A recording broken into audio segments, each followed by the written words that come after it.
Subscribe to our YouTube channel and press the bell icon to never miss any update from Samco. Hello everyone, welcome back to Samcast. I am Yesha Shah और अब हमारी हर हफ्ते सैमकास्ट के through मुलाकात होगी। तो as usual Samcast से आप मार्केट अपडेट्स और स्टॉक रिकमेंडेशंस की उम्मीद कर सकते हैं। So let's move to the topic of the day. ये हफ्ते के स्टार्ट में मार्केट्स में काफ़ी नर्वसनेस दिखाई दी, but by the end of the week markets पिछले हफ्ते के कंपैरिजन में रिकवर हुए हैं। हाई वैल्यूएशंस, इन्फ्लेशन और न्यू कोविड वेरिएंट की अनसर्टेनिटी की वजह से मार्केट्स का मूड ग्रीड से फियर में बदल गया है। काफ़ी रिटेल इन्वेस्टर्स ने ऐसा करेक्शन पहली बार देखा होगा, पर हमें ये जानना बहुत ज़रूरी है कि ऐसा करेक्शन बुल मार्केट्स का एक काफ़ी नॉर्मल पार्ट है। मार्च 2020 से जो हमने सेक्युलर बुल रन देखा है, उसमें अब तक कोई भी सब्सटैंशियल करेक्शन नहीं आया था। जो हमने पिछले 6-7 वीक से करेक्शन देखा है, इनफैक्ट उसमें भी फॉल 8% जितना ही है, जो पास्ट के बुल रन्स के कंपैरिजन में काफ़ी कम है। फॉर एग्जाम्पल, जो 2004 टू 2008 का बुल रन था, उसमें हमारे बेंचमार्क इंडाइसेस ऑलमोस्ट 4x हो गए थे और यही पीरियड के टाइम ऑलमोस्ट 6 करेक्शंस आए थे, जिसका एवरेज फॉल 15% था।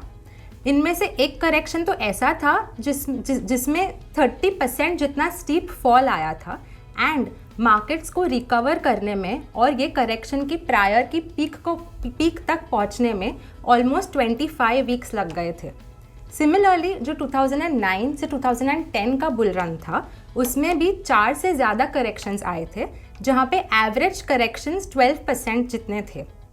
यही समय के दौरान, दैट इज़ 2009 टू 2010 में, हमारे बेंचमार्क इंडाइसेस ऑलमोस्ट 2.5x हो गए थे। तो एज सबको पता ही है कि हिस्ट्री मोस्टली रिपीट्स इटसेल्फ, तो हमें ये पिछले बुल रन्स और करेक्शंस को देखते हुए ये समझना चाहिए कि ओवरऑल बुल रन्स के ऐसे करेक्शंस एक बहुत नॉर्मल और हेल्दी पार्ट है।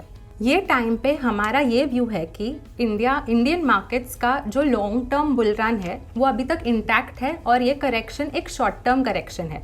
एनीवे हमें रिकवरी दिखाई दे रही है, तो इन्वेस्टर्स को ये एक्सपेक्ट नहीं करना चाहिए कि मार्केट्स जैसे मार्च 2020 से लेके अक्टूबर 2021 से जो तेज़ी में बढ़े हैं, उसी तेज़ी से आगे भी बढ़ेंगे। पर इन्वेस्टर्स को पेशेंट रहना चाहिए और ऐसे टर्ब्यूलेंट टाइम्स में अपनी फंडामेंटली स्ट्रॉन्ग कंपनीज को नहीं सेल करना चाहिए।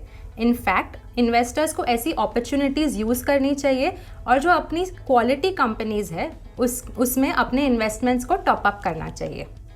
तो अब बारी है इस हफ्ते के स्टॉक रिकमेंडेशन की। आज का स्टॉक पिक है आरती इंडस्ट्रीज़।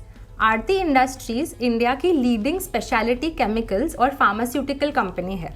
ये कंपनी के टोटल रेवेन्यूज़ में से 83% स्पेशलिटी केमिकल बिजनेस से आते हैं और बाकी 17% फार्मा बिजनेस से आते हैं।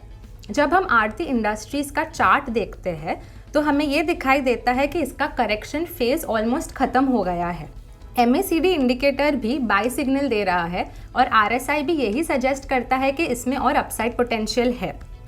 ये कंपनी काफ़ी फंडामेंटली स्ट्रॉन्ग भी है और करंट मार्केट अनसर्टेनिटी को ध्यान में रखते हुए ये कंपनी शॉर्ट टर्म के लिए काफ़ी अच्छी और डिफेंसिव इन्वेस्टमेंट बेट हो सकती है।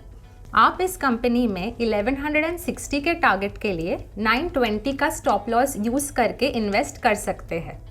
तो आई होप कि आपको ये वीडियो काफ़ी अच्छा लगा होगा। अगर आपको कोई भी क्वेरीज है तो वो आप नीचे कमेंट सेक्शन में पोस्ट कर सकते हैं और हम उसका ज़रूर जवाब देंगे। तो आज के लिए इतना ही, मिलते हैं नेक्स्ट वीक। Thank you.